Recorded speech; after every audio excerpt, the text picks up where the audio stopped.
समय साराए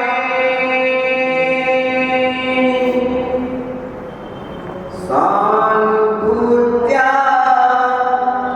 जगासने चित्स्वभाव भावाय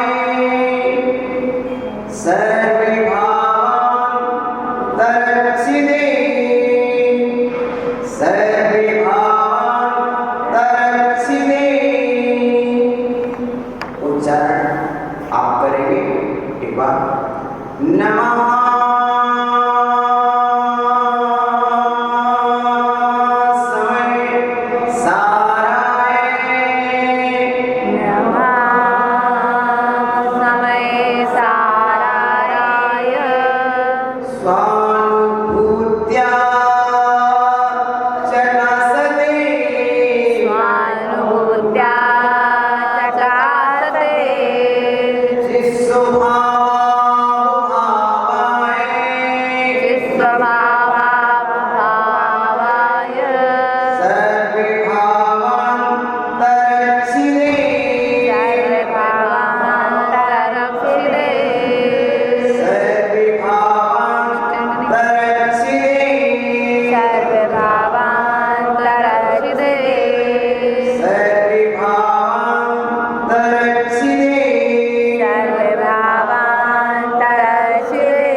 ऐसे समय साथ स्वरूप नित्य चैतन्य भगवान आत्मा की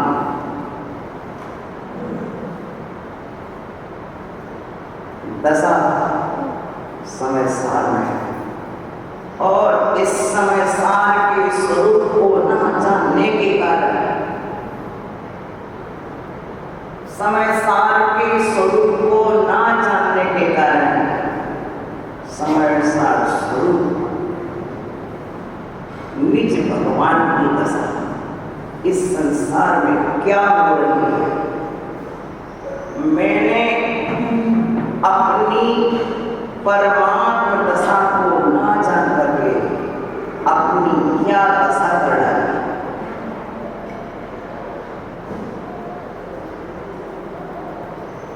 अपनी परमात्म स्वरूप दशा को ना जान करके अपनी क्या दशा कर डाली। आज दशा बदलना है, दिशा भी बदलना है।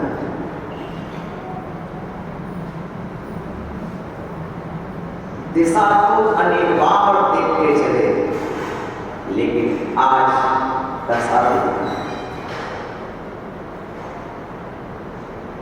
कभी हम पूर्व की दिशा देखते हैं, आज हमें पूर्व की दशा देखना।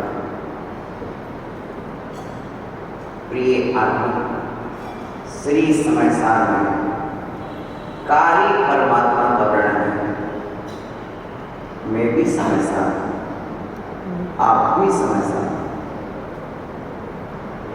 जो कारण है वही कार्य होता है, जो कारण नहीं होता है वह कार्य रूप नहीं होता है।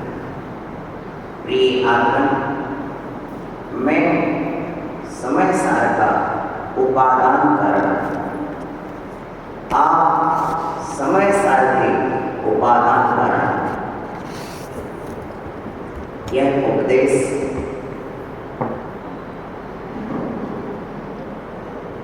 देने के साथ मैं आपको बताता हूं, द्रव्य कितने होते हैं? 6 होते हैं। तत्व कितने होते हैं? 7। अस्थिकाय कितने होते हैं? 5। पदार्थ कितने होते हैं? 9। 6 द्रव्यों में मैं कौन सा द्रव्य हूं? जीव। 7 तत्वों में कौन सा तत्व हूं? जीव तत्व। 5 अस्थिकाय में कौन सा अस्थिकाय? जीव अस्थिकाय। 9 पदार्थों में कौन सा पदार्थ हूं? जीव पदार्थ। 6 द्रव्यों में वह कौन सा द्रव्य है जिसमें ज्ञान है? जीव। वह कौन सा द्रव्य है जिसमें ज्ञान है? जीव।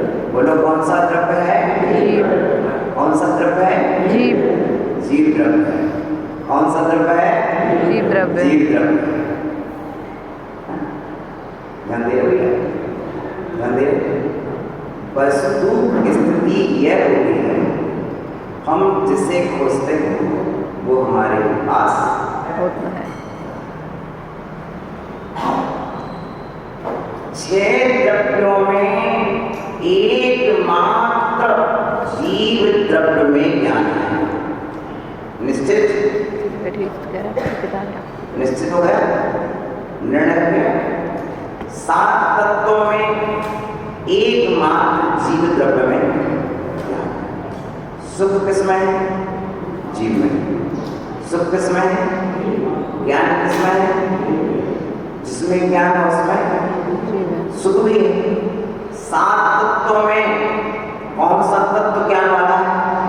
जी। 5 अस्थिकायों में कौन सा अस्थिकाय ज्ञान वाला है? 9 पदार्थों में। अब निर्णय ये करना है, मुझे अपना निर्णय करना है कि मैं जहां उपदेश दे रहा हूं वो उपदेश सुख के लिए दे रहा हूं, तो मेरा उपदेश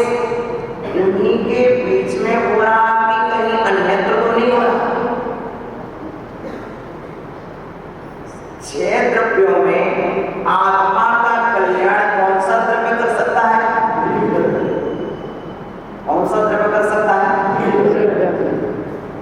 7 तत्वों में आत्मा का कल्याण कौन सा तत्व कर सकता है? जीव तत्व। अब तुम जीव मत बोलो, अब बोलो जीव कौन है? वो मैं। तो बोलो 7 तत्वों में कल्याण कौन सा तत्व कर सकता है? मैं आत्म तत्व। कौन? मैं आत्म मैं आत्म तत्व। 6 द्रव्यों में कौन कल्याण कर सकता है? मैं जीव द्रव्य। 7 तत्वों में मैं जीव तत्व। 9 पदार्थों में मैं जीव पदार्थ। 5 अस्तिकाय में मैं जीव अस्तिकाय। आत्म कल्याण जीव द्रव्य ही करता है। आत्म कल्याण जीव तत्व ही करता है। आत्म कल्याण जीव पदार्थ ही करता है। आत्म कल्याण जीवास्तिकाय ही करता है। और आप यहाँ विराजमान जीव द्रव्य, जीवास्तिकाय, जीव पदार्थ, जीव तत्व, इन चारों से क्या हुआ? चारों हो। जब हम द्रव्य की अपेक्षा चर्चा करेंगे तो आप क्या हो? जीव द्रव्य हो। जब भाव की अपेक्षा चर्चा करेंगे तो आप जीव तत्व हो। क्या हो? जीव तत्व। जब हम क्षेत्र की अपेक्षा चर्चा करेंगे तो आप जीवास्तिकाय हो। क्या हो? जब काल की अपेक्षा चर्चा करेंगे तो परिणमशीलता लक्षण के कारण आप जीव पदार्थ हो। अजित भैया, द्रव्य, अस्तिकाय, पदार्थ और तत्व, ये 4 बातें हमारी पीठिका में आई हैं। इन 4 बातों को स्पष्ट करना है कि जीव को तत्व भी कहा, जीव को द्रव्य भी कहा, जीव को अस्तिकाय भी कहा, जीव को पदार्थ भी कहा। आखिर में हूं क्या? मैं द्रव्य हूं कि पदार्थ हूं, अस्तिकाय हूं या तत्व? चारों। क्या हो? चारों। सुनिए, द्रव्य, क्षेत्र, काल और भाव, ये 100 चतुष्टय कहलाता है। किसी भी वस्तु का 100 चतुष्टय होता है। श्रीवाजी, किसी भी वस्तु का 100 चतुष्टय होता है। प्रत्येक वस्तु अपने 100 चतुष्टय में रहती है। प्रत्येक पदार्थ अपने 100 चतुष्टय में रहता है। स्पष्ट हो गया? हो गया? तो आत्मा वस्तु है, जीव वस्तु है, वस्तुत्व गुण से संपन्न है, सो वस्तु है।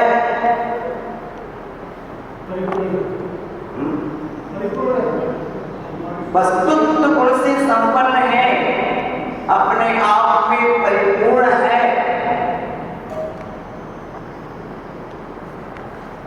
इसमें द्रव्य, आत्मा द्रव्य है। द्रव्य उत्पाद में द्रव विक्रम सद्रव्य लक्षण। आत्मा द्रव्य है, तो द्रव्य बिना क्षेत्र के रहेगा क्या?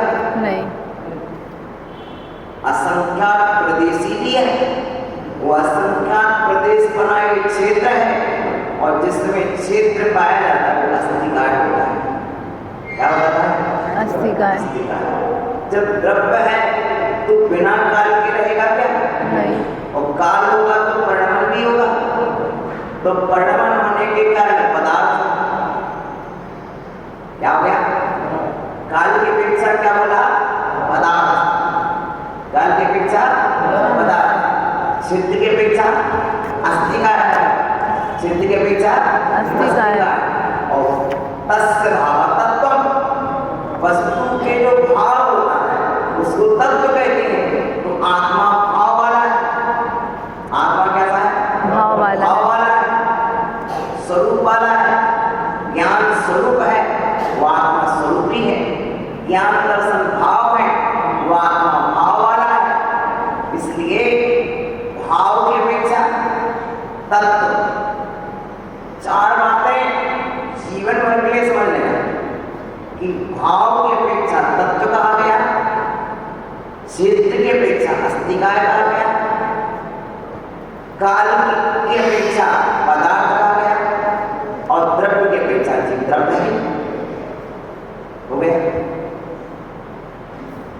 लाल जी विषय कुछ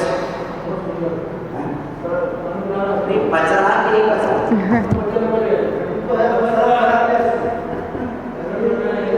जीव द्रव्य,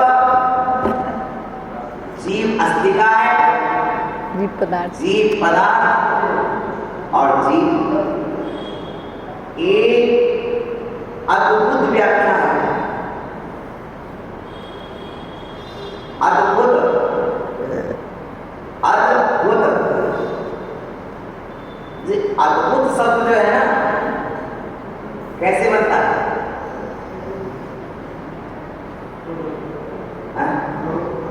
बुद्ध शब्द बनता है बुद्ध से, बुद्ध धातु से बुद्ध शब्द बनता है।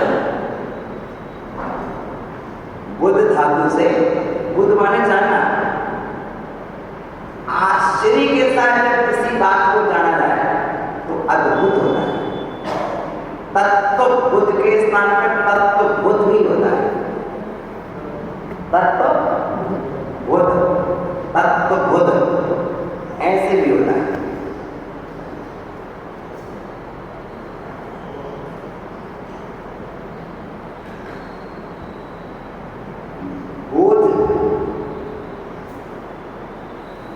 बोध भी हो जाता है।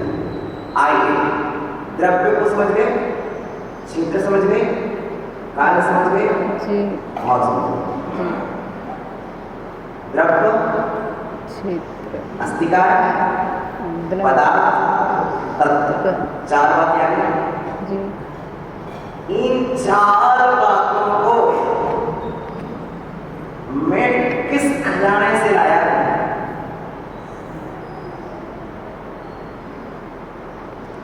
इंदौर में पंडित रतनलाल जी,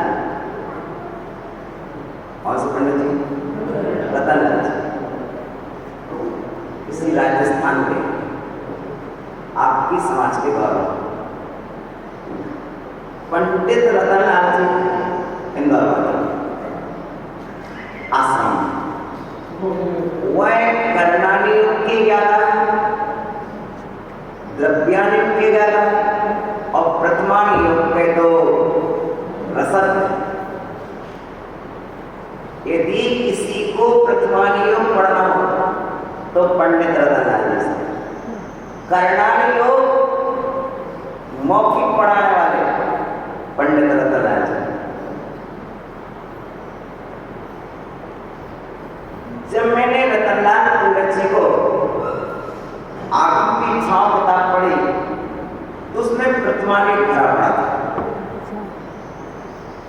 पंडित रतनलाल जी इंदौर आचार्य रविसेन के पद्म पुराण को 121 बार पूरा पढ़ चुके। कितनी बार?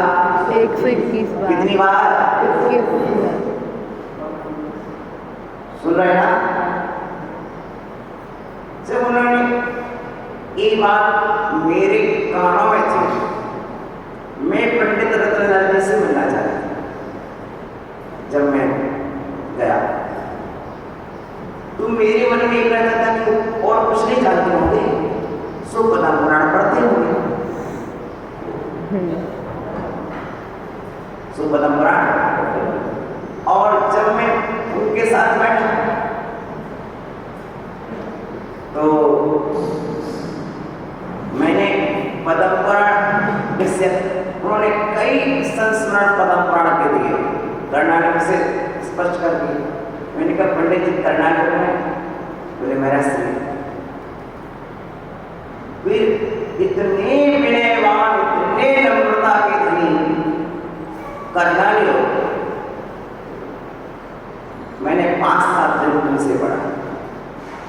बहुत अच्छी तरह से त्रिलोक साथ उनको उठाने की जरूरत नहीं,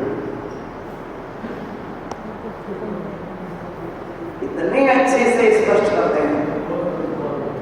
और प्रिय बंधु, उन्होंने मुझे ये द्रव्य, अस्तिका, पदार्थ और तत्व की सरल व्याख्या सुनाई थी।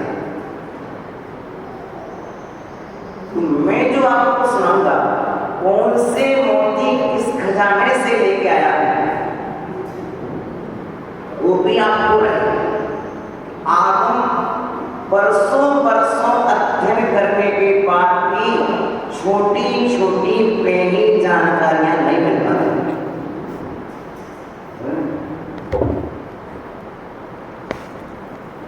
और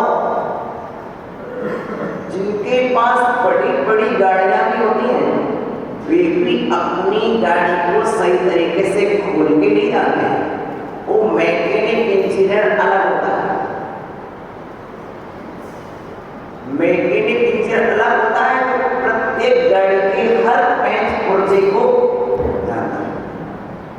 उसी तरह से रतनलाल पंडित जी को मैंने पाया। आइए अब पुनः विषय को चलते हैं। श्री समय सारणी जी कार्य समय सारणी व्याख्या किसके लिए? मैंने ये पीठिका इसलिए रची है कि आपको विश्वास हो जाए, और मुझे भी विश्वास है ही, क्योंकि इष्ट अबाधित असिद्धम साध्यम। इष्ट जो वादी के लिए और प्रतिवादी के लिए, दोनों के लिए अनुकूल होता है, वो इष्ट कहलाता है। दोनों के लिए क्लेश है। मुझे समय साथ सुनाना अच्छा लगा और तुमको सुनना अच्छा लगा, इसलिए इष्ट है। दोनों के लिए अबाधित है, क्योंकि तुम्हें विश्वास है कि आचार्य कुंद की वाणी है, और मुझे भी विश्वास है कि आचार्य कुंद की वाणी है। तुम्हें विश्वास है कि सर्वज्ञ के वचन है, मुझे विश्वास है कि सर्वज्ञ के वचन है। अबाधित है, किसी भी प्रमाण से इस वचनों में बाधा नहीं जाती, तो अबाधित विषय है। इन दो में तो कोई दिक्कत नहीं। समस्या तीसरी जगह आ गई है कि असिद्ध है। क्या? तो बाकी को तो सिद्ध है, लेकिन प्रतिवादी आप बैठे, आपके लिए असिद्ध है। और यदि आपको भी सिद्ध होती तो फिर मैं चर्चा ही नहीं करता, क्योंकि सिद्ध को सिद्ध किया नहीं जाता। माता रोटी आप बनाते ना, तो खाने वाले को इष्ट है और बनाने वाले को इष्ट है। बोलो, आटे की रोटी बना रहे, इसमें कोई बाधा कारण भी नहीं है, लेकिन खाने वाले को असिद्ध है, बनाने वाले को सिद्ध है, तो आप बना के उनको परोस रहे। उसी तरह से असिद्ध को सिद्ध किया जाता है। रोटी आपने सेकी एक बार और सामने वाले का पेट भी भर गया, तो क्या फिर आप रोटी परोसते क्या? उसी तरह यदि आप इसमें निष्णात हैं तो फिर इसे कहने की आवश्यकता, ठीक है ना? क्योंकि न्याय शास्त्र में बताया है कि साध तो वह होता है वो इष्ट हो, अबाधित हो और असिद्ध हो। असिद्ध विशेषण प्रतिवादी की अपेक्षा है, श्रोता की अपेक्षा है, ठीक है ना? और इष्ट और अबाधित वक्ता और श्रोता दोनों की अपेक्षा है। तो इष्ट तो होना तुम दोनों को है, अबाधित भी दोनों को है, लेकिन असिद्ध तुमने पढ़ा नहीं, तुमने सुना नहीं, और मैंने गुरुमुख से सुना है, गुरुमुख से पढ़ा है, अभ्यास किया है, इसलिए मैंने सिद्ध किया है। न्याय के पीछे मैंने सिद्ध किया है, मैंने सिद्ध किया है। और जो इष्ट होता है, अबाधित होता है, असिद्ध होता है, आपने सिद्ध किया क्या समय साथ? नहीं किया, नहीं पढ़ा ना, तो असिद्ध हो गया आपके लिए। और श्रीपाल जी सिद्ध हो गया क्या ना? क्या वो सिद्ध पुरुष का नाम आ जाता है, ठीक है ना। अब देखिए असिद्ध भी, अब कोई कहे हमने तो पढ़ो ही नहीं, हम कैसे पढ़े, तो आचार्य कहते हैं असिद्ध को ही सिद्ध किया जाता है। मतलब जो रोटी एक बार सेक लेती, क्या उसको द्वारा सेका जाता है कि जो नहीं सेकी उसको सेका जाता है? बोलो, उसी को सेकते ना, ठीक है ना, समझ रहे ना। और कैसे सेकते हैं रोटी, कैसे सेकते हैं? पहले कहाँ से सेकते हैं, शुरू करते हैं? पहले कहाँ से सेकना शुरू करते हैं रोटी? चलो तवा के बाद फिर कहाँ सेकते हैं? आग पर सेकते हैं। आग पर सेकना कहाँ से शुरू करते हैं? किनार से। आग पर सेकना कहाँ से शुरू करते हैं? आग किनारे से। पहले बीच की सेकते हैं कि पहले किनारे की? रोटी सेकना दिखा दिया नहीं भैया, आपने रोटी नहीं बनाई, हम रोटी वालों से पूछ रहे हैं। बोलो माता, कहाँ से सेकते पहले? आंच पर रखते हो तो पहले कहाँ सेकते हो? किनारे, वो बीच वाले, किनार वाले। पहले किनारा सेका जाता है, किनारा सेक के तो बीच में तो अपने आप सिक जाती है। और जो बीच में सेकते हैं उनके किनारे कच्ची नहीं रहती है, ठीक है ना, समझ रहे ना। किनारा जो मोटा होता है उसको पहले सेका जाता है, और यदि पहले बीच को सेक लिया और किनारा बाद में सेकेंगे तो बीच की रोटी जल जाएगी। इसलिए पहले किनारे वाली रोटी सेकी जाती है, फिर बीच वाली रोटी सेकी जाती है। उसी तरह पहले क्या कारण फिर कार्य व्यवस्था होती है, ठीक है ना। सुना है ना, कैसी लग रही है रोटी सेकने की कला? सही है ना, सही बताया ना। ये सिद्ध हो रहा है, किसी की आवाज नहीं आ रही है, सिद्ध हो रहा है, सबको बढ़िया लग रहा है। प्रिय बंधुओं, ये देखिए, तो इष्ट हो, अबाधित हो, असिद्ध हो, वही साध होता है। अब साध्य किसे कहते हैं?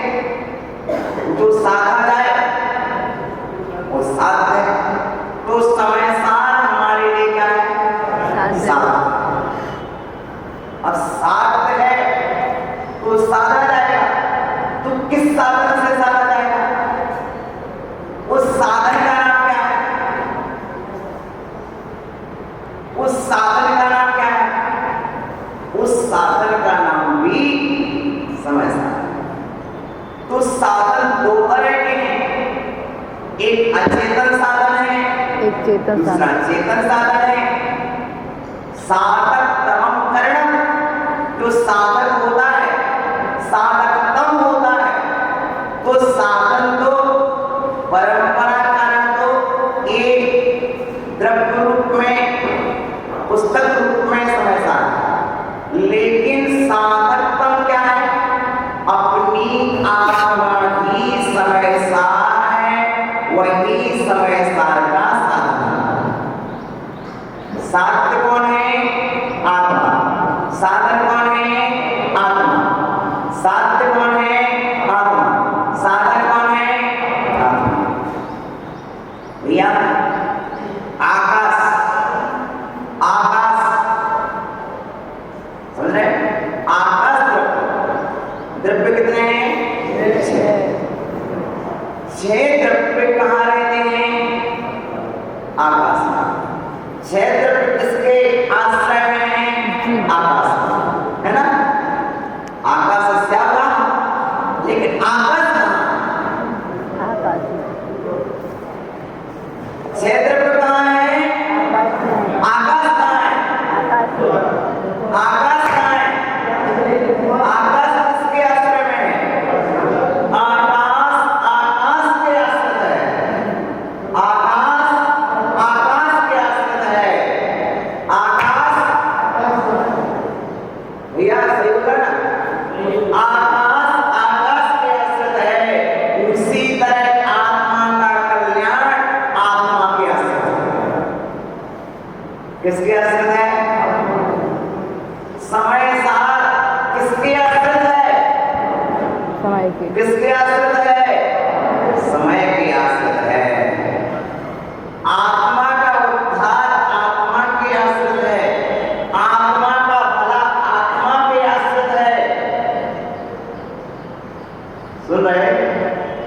सुन रहे?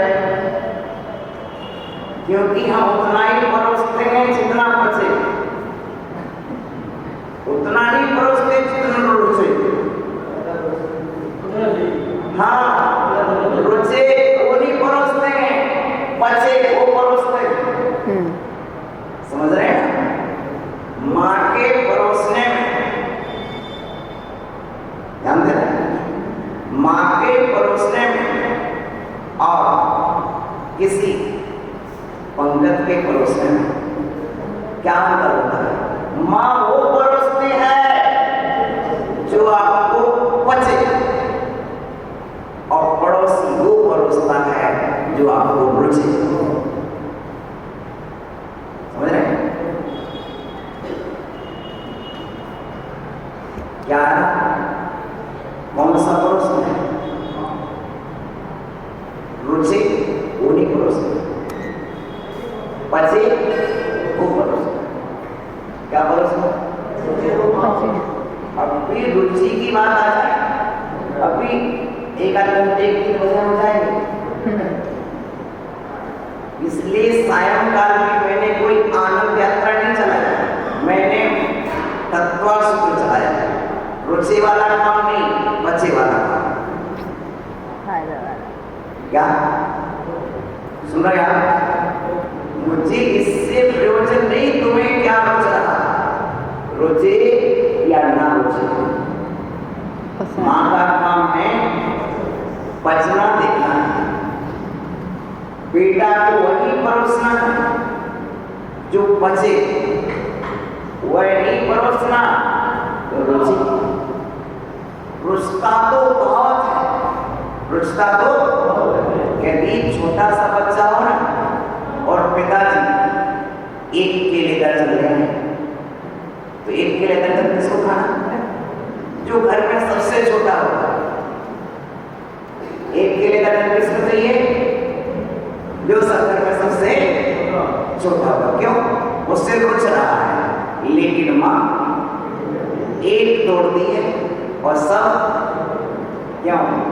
माँ को मालूम है कि बचेगा कितना, और बच्चे को मालूम है बचेगा कितना। ठीक है ना? आओ, संसार मार्ग और मोक्ष मार्ग।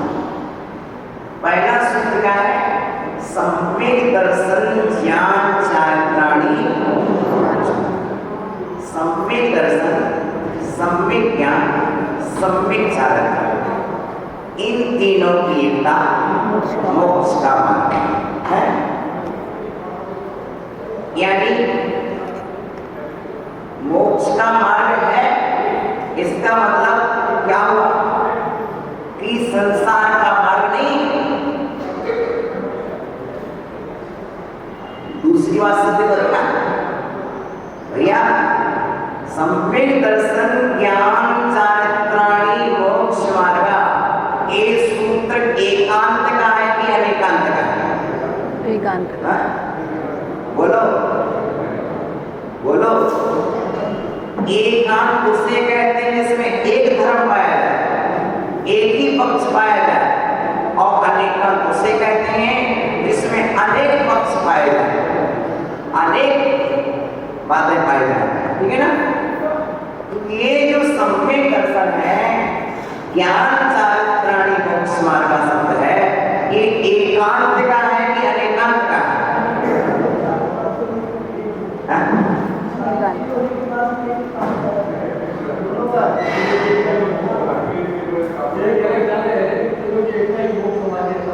वो तो बात 8वीं कक्षा में हो गया था, वो तो बात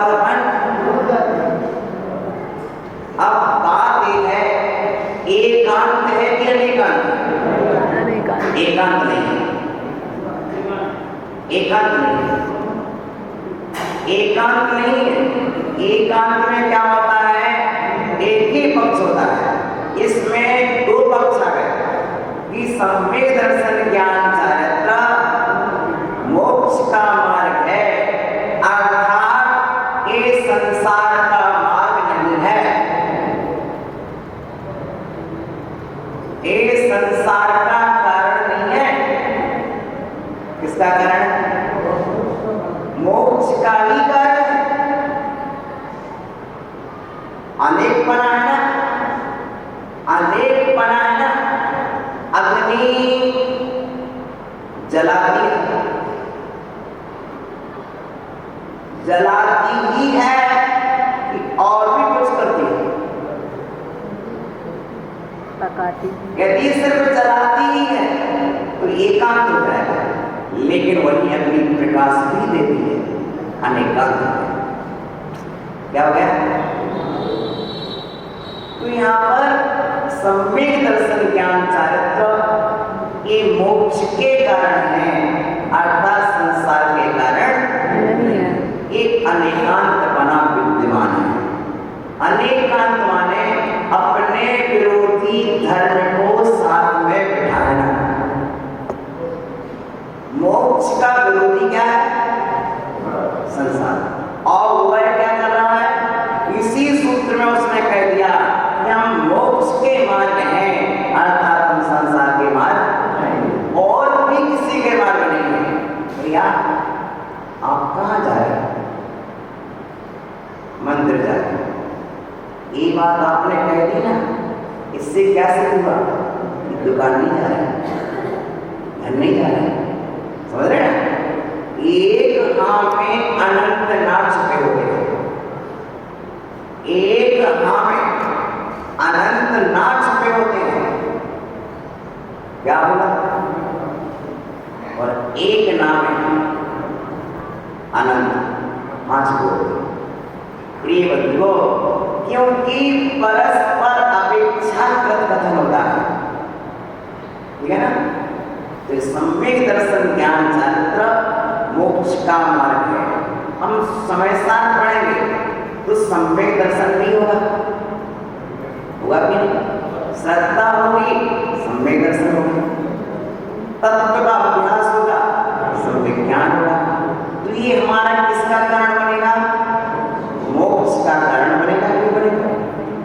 प्रिय बंधुओं, आओ अब मोक्ष का विरोधी क्या है?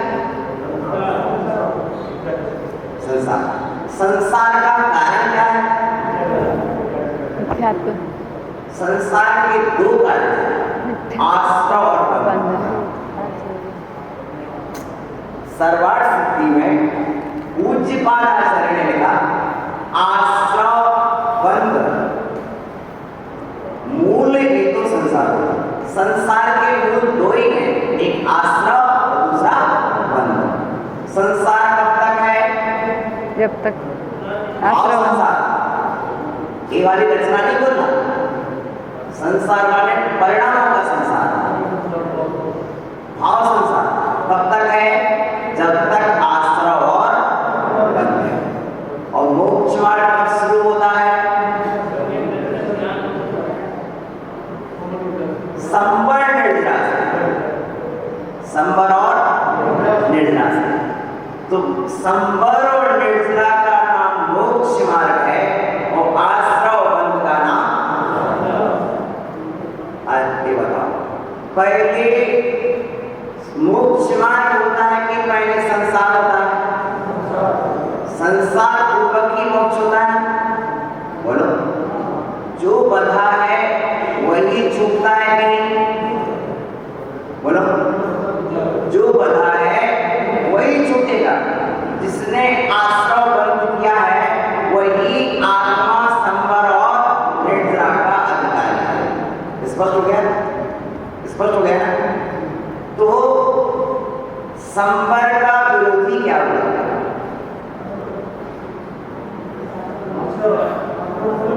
आश्रव। राइट? पहुंच गए इस दिशा में। संवर का विरोधी क्या हुआ? आश्रव। मोक्ष मार्ग का विरोधी क्या हुआ? संसार मार्ग। सम्यक दर्शन का विरोधी क्या हुआ? मिथ्या दर्शन। सम्यक ज्ञान का विरोधी क्या हुआ? मिथ्या ज्ञान। सम्यक चारित्र का विरोधी क्या हुआ? ऐसे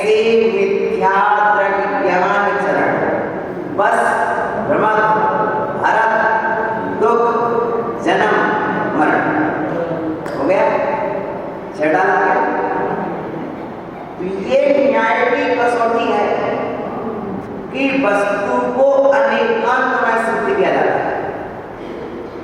ऐसा है तो ऐसा नहीं, सुता सिद्ध हो गया।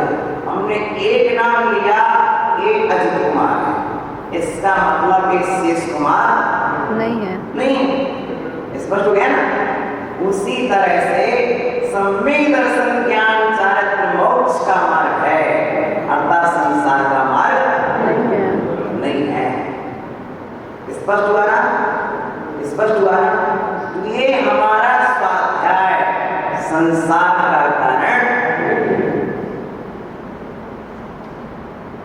नहीं है। स्पष्ट। ये स्वाध्याय सम्यक दर्शन, सम्यक ज्ञान में है, इसलिए संसार का कारण। और यही स्वाध्याय देश वृत्ति का देश चारित्र है, यही स्वाध्याय महावृत्ति का सकल चारित्र है। बोलो। तो ये स्वाध्याय रत्नत्रय रूप मोक्ष मार्ग चला उन्हीं का, इसलिए संसार का कारण नहीं है। संसार का कारण होता तो दुख का कारण भी होता, और मोक्ष मार्ग का कारण है, इसलिए सुख का कारण है। तो मैं जो उपदेश कर रहा हूं वह आपके सुख के लिए कर रहा हूं। किसके लिए? आत्म को हित है सुख सुख आकुलता मिलेंगे, आकुलता से विमानी न दाते सिरमग लाग्यो चाहिए। ठीक है ना? तो हमें शिव मार्ग में लगना है, मोक्ष मार्ग में लगना है। तो हमने मार्ग तो देख लिया, लेकिन हम किस गड्ढे में पड़े हैं? हम आश्रव बंध के गड्ढे में पड़े हुए, समझ रहे? तो हमें उस स्थिति को भी देखना है कि मैं क्या कर रहा हूं और कैसे इस गड्ढे से बाहर निकलूं।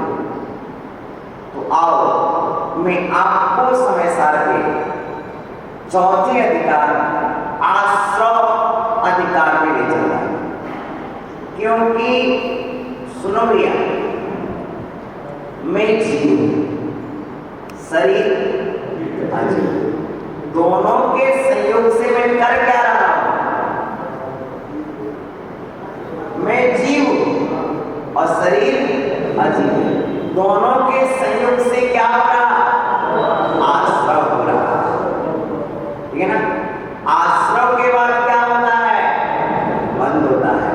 बंध को रोकने के लिए क्या होता है? संभव होता है। बंधे कर्मों को कम करने के लिए क्या होता है? सबसे पहले हम ये देखें कि मेरे दुख का कारण, ध्यान से सुनना,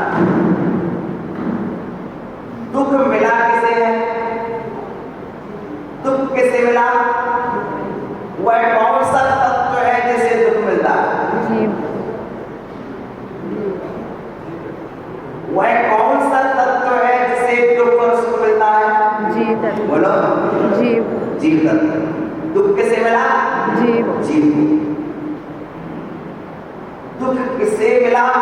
वह जीव तत्व। किससे मिलता है? अजीब तत्व। अजीव की संगति से।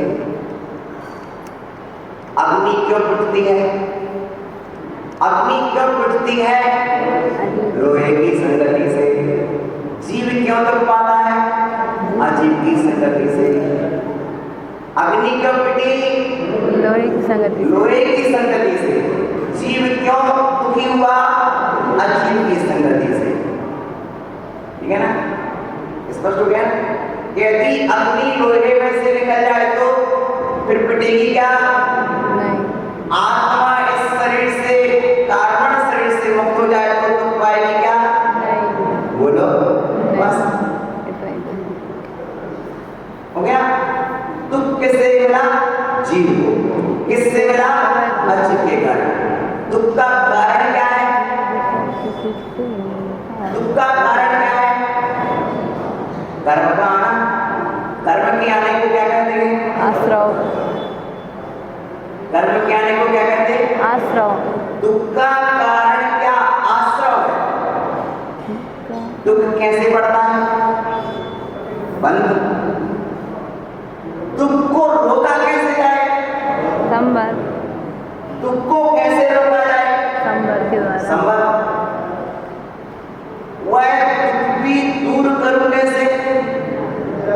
निर्जन। दुख मुक्त अवस्था कैसी है? हो गया सत्य। दुख किसे मिलावे जीव तत्व, दुख किससे मिलता पुद्गल है, दुख का कारण क्या?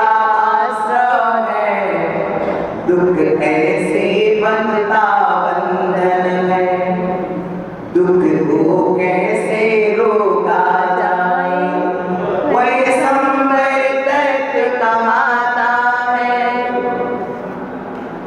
वह दुख भी दूर करूं कैसे, वह भी तुझे लगाता है, दुख मुक्ति अवस्था कैसी है, वह मोक्ष तत्व कहलाता है, इस अनेकांत जिन वाणी का जिन वर अनंत से नाता है। सात तत्व का पूरे समझ आ गया? जी। सात तत्व है। अस्तिका हो गया, पदार्थ हो गया, द्रव्य हो गया, तत्व हो गया। अब देखो आत्मा प्रवसति आश्रवा। अब आश्रव रंगमंच पर प्रवेश करता है। क्या? रंगमंच पर प्रवेश कर रहा है। यानी ये संसार नाटक है। यहाँ पर एक ही व्यक्ति अनेक रूप बदल के आता था।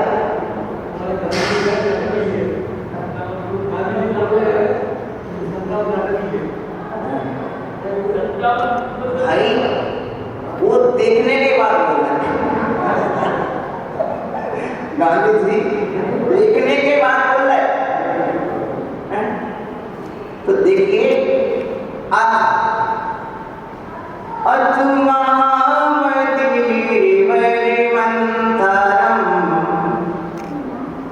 समय सार का आश्रव उद्धार आपके पास हो बोलने आप अच्छे स्वर से बोलते हो, बोलते ना। और मैं बोल रहा हूँ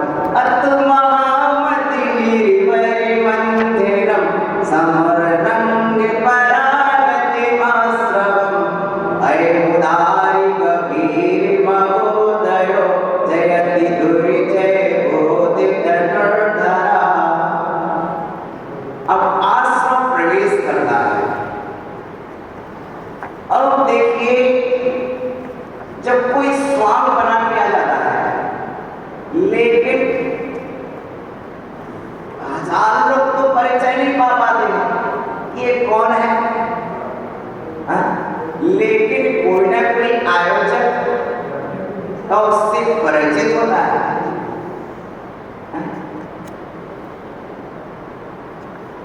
तो जानता है कि ये स्वांग बना के आया है, इसलिए आयोजन नहीं करते, लेकिन दर्शक कभी भयभीत हो जाते हैं, कभी आयोजक को पता है कि ये हमारे द्वारा आमंत्रित किया हुआ,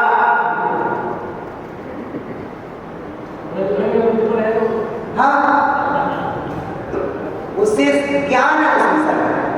उसी तरह जिस आत्मा को ज्ञान हुआ कि इस विधि से कर्म का आश्रव हो रहा है, और वह आश्रव क्या है? आश्रव एक अहंकार में डूबा हुआ है। क्यों? उसने विजय पाई है। किस पर? संबर पर विजय पाई है। किसने? आश्रव ने संबर पर विजय पाई है। आप क्या करते हो जब आपको पैसे की जरूरत पड़ती है? तो आपके आपके पास गोल्ड रखा हुआ है, उस गोल्ड को किसी के यहाँ गिरवी रख देते हैं और मान के चलिए 1 किलो गोल्ड 40 लाख का है, वो आपको 5 लाख रुपए चाहिए तो सेठ जी आपको दे देते। क्यों?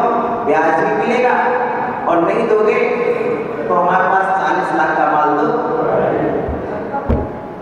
है ही, 40 लाख का माल तो हमारे पास जमा हो गया, अब 5 लाख तो ले जा रहे। उसी तरह हमें मिला 800, क्या मिला? 800, गिरवी क्या रहा? संबंध। हमें मिला संसार, गिरवी क्या रहा? क्या रख के आए गिरवी? मोक्ष। हमें मिला दुख, गिरवी क्या रख दिया? जब हमने अपने आत्मा के सुख को गिरवी रखा तब हमारे लिए दुख मिला। भैया हमारा सुख हमें दो,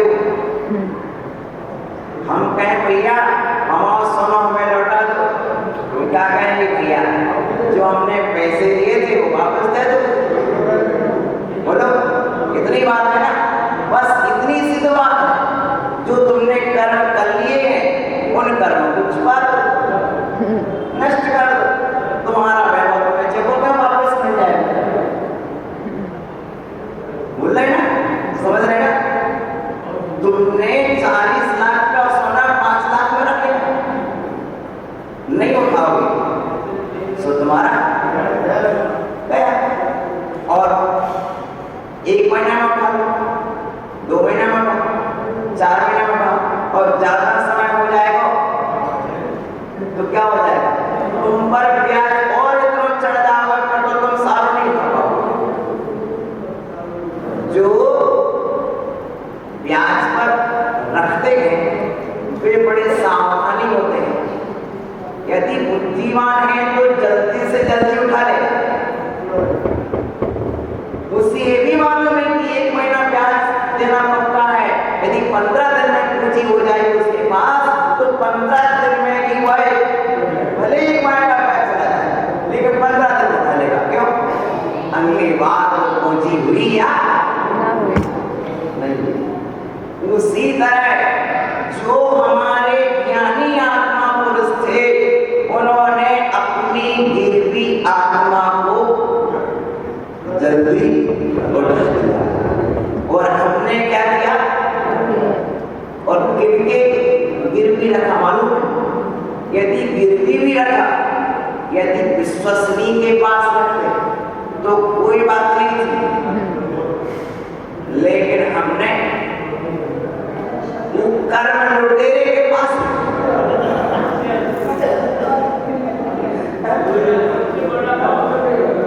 लुटे के समझ रहे ना भैया? क्या करें आजकल साहूकारी का जमाना।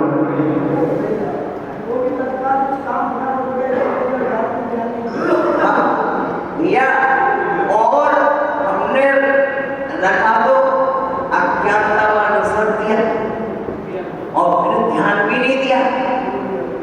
भैया कोई बात नहीं, जब तक पता नहीं था अब हम परेशान हो रहे, भूल गए रख के कि हमने 40 लाख का सोना और पूंजी पास में नहीं थी तो हम उठा नहीं पाए। आज हमें कोई बड़ा व्यक्ति पूंजी देने वाला मिल जाए तो अपन क्या करते हैं?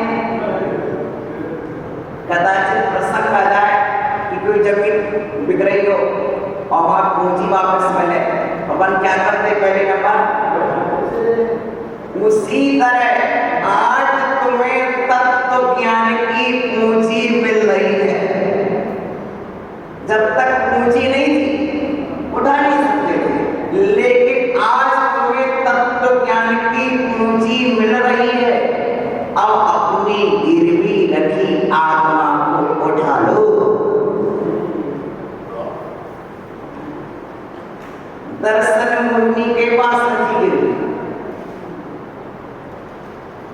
उसने भलाई दिया कनक नहीं सोई। क्या बोलो भैया, मिथ्या सुख को बुला देता कि नहीं? प्रिय आत्मन आओ, आश्रम ने संवर को जीत लिया है। आज महामद इसलिए महान अहंकार में डूबा है, मैंने तो उसको जीत लिया। संवर अब तो तुम मोक्ष मार्ग में जा ही नहीं सकते। समर रंग पर आकर और समरांगण में आए हुए महामद से मदोन्मत्त आश्रम को यह दुर्जय ज्ञान धनुर्धर कौन जीत सकता है? इस अभिमानी आश्रम को कौन जीते? जिस आश्रम ने संवर को जीत लिया है। समझ रहे हैं? अंधकार ने प्रकाश को जीत लिया है। अंधकार ने प्रकाश को बोलो जीता कि नहीं जीता? जैसे अंधकार आया है तो प्रकाश पर विजय हुई कि नहीं हुई उसकी? उसी तरह से आश्रम अपने जीवन में आया है तो उसकी संवर पर विजय हुई कि नहीं हुई? अब उतने अंधकार को कौन मिटाए? इस आश्रम को कौन मिटाए? जैसे एक जलता हुआ दिया उस अंधकार को भेद देता है, प्रकाशमय कर देता है, उसी तरह एक तत्व ज्ञान का जलता हुआ दिया क्या करता है? आश्रम रूपी अंधकार को भेद देता है। समझे? अयम उदार कबीर महोदया, एक तत्व ज्ञान कैसा है? उदार है, गंभीर है, महानता के उदय को धारण करने वाला है। ऐसा बोध रूपी अर्जुन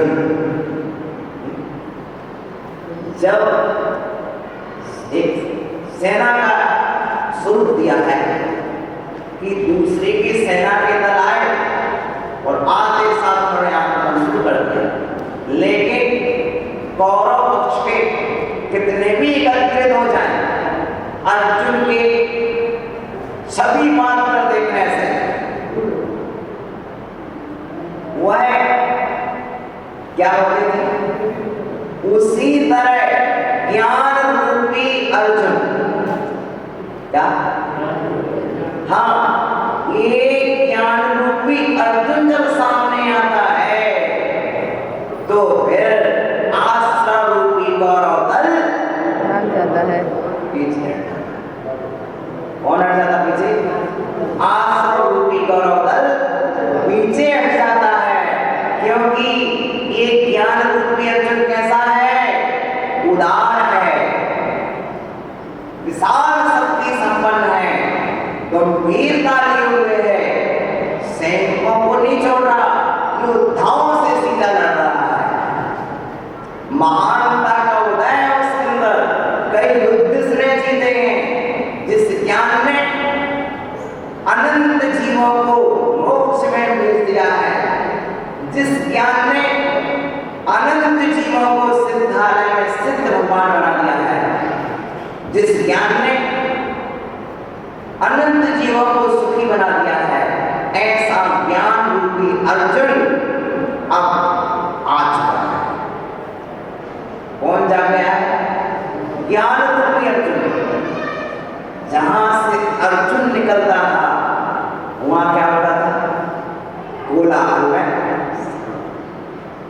कौरव दल में भय पैदा हो जाता था। जो कौरव दल के लोग बड़ी बड़ी आवाज करते थे, अपने आप को अभिमानी वीर मानते थे, और ज्यों ही अर्जुन दिखता था तो निस्तेज हो जाते थे। उसी तरह ज्ञान रूपी अर्जुन प्रकट होके आ गया।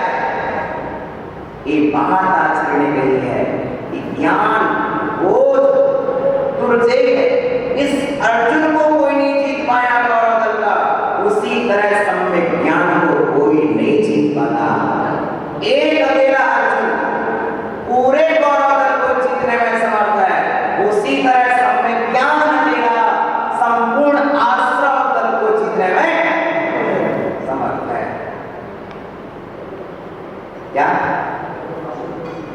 आ रहा पूरा तत्व, आ रहा तत्व।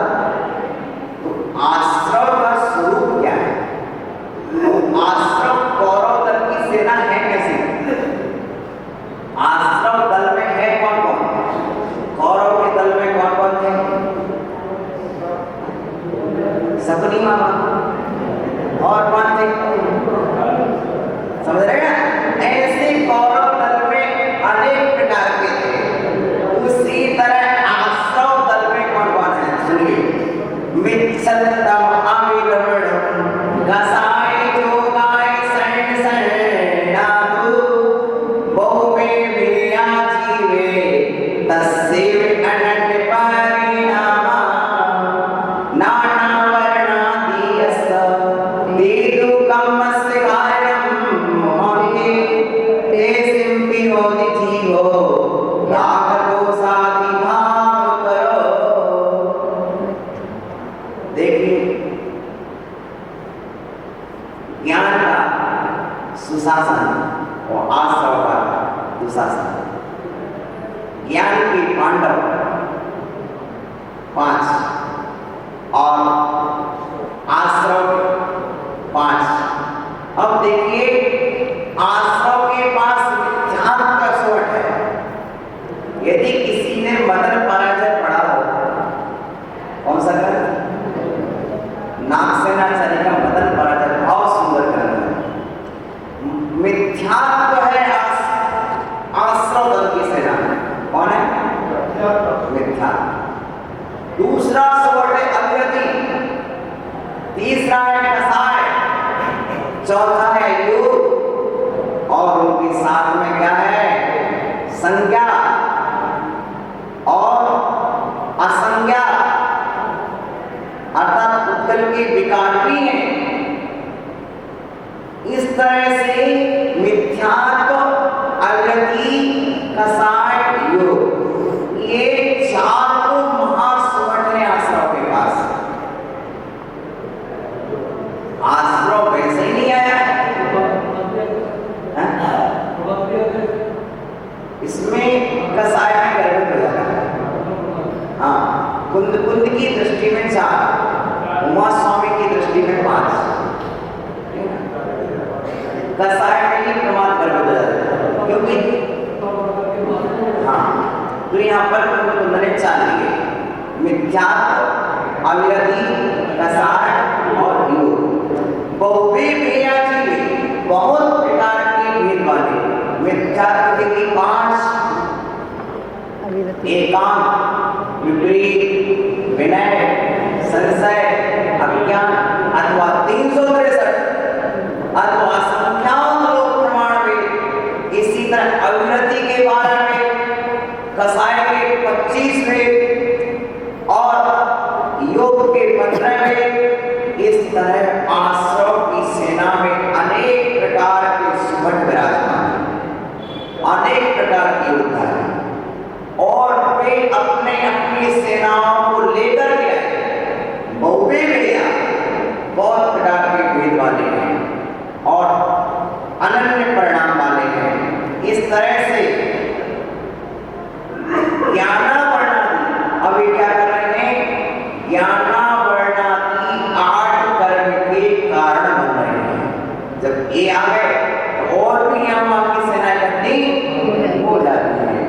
ज्ञानावर्णादि 8 प्रकार के कर्म आ रहे हैं। ये सिंपी होती जीवो, वे भी जीव के लिए राग द्वेष आदि भाव को करने वाले हो रहे हैं। ठीक है ना?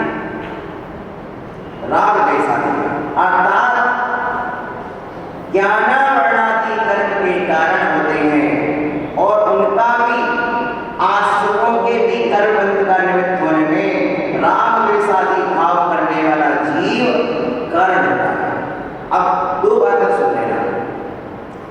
भाव कर्म पहले होता है, द्रव्य कर्म बाद में होता है। पहले ज्ञानावर्णादि कर्म बनते हैं कि पहले जीव राग द्वेष करता है।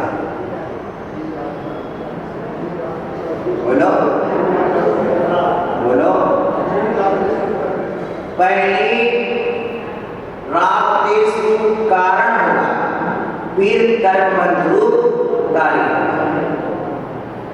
आगे ध्यान में, पहले राग द्वेष आदि भाव कारण बनेगा, फिर कर्म बंध रूप कार्य होगा। और पहले कौन रुकेगा? रुकेगा कौन? ये तो बदलने की प्रक्रिया हुई। रुकेगा कौन पहले? पहले कर्म रुकेगा कि पहले राग द्वेष रुकेगा? पहले राग द्वेष रुकेगा, क्योंकि कारण रुकेगा तो कार्य रुकेगा, कारण होगा तो कार्य होगा।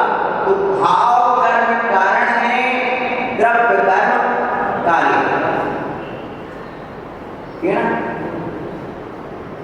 भाव कर्म निरोधेन द्रव्य कर्म निरोधनम।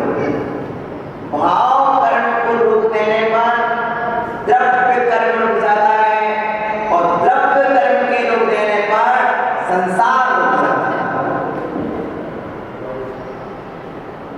भाव कर्म के रोक देने पर द्रव्य ज्ञानावरणादि कर्म रुक जाते हैं, और द्रव्य कर्म के रोक देने पर संसार रुक जाता है।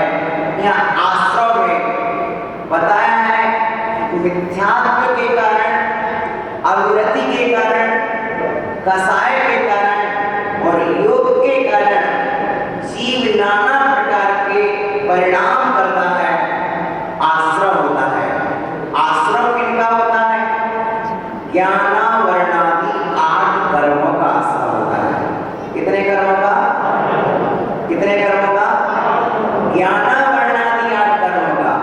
यदि आयु कर्म का उसमें नहीं हुआ तो भी 7 कर्मों का आश्रम होता ही रहता है। अब ये आपका थोड़ा करना नहीं आ जाएगा इसमें। कौन सा नहीं आ जाएगा? करना नहीं। इस तरह से राग द्वेषादि भाव को करने वाला कौन है? जीव। और जब जीव राग द्वेष भाव करता है तो कर्म का आश्रय होता है। काय, वाम, मना, कर्म, योगा, 7 आश्रय। काय की प्रवृत्ति, वचन की प्रवृत्ति, मन की प्रवृत्ति, आश्रय होता है। स्टार्ट और गति और गति। इस क्रम से हमने यहाँ पर सिर्फ कर्म के आने की पद्धति को देखा है, और आज की आश्रम अधिकार की पीठ का तैयारी है। क्या तैयारी है? अर्थात प्रस्ताव तैयार हुए, फाउंडेशन तैयार हुआ है। ठीक है। अब हम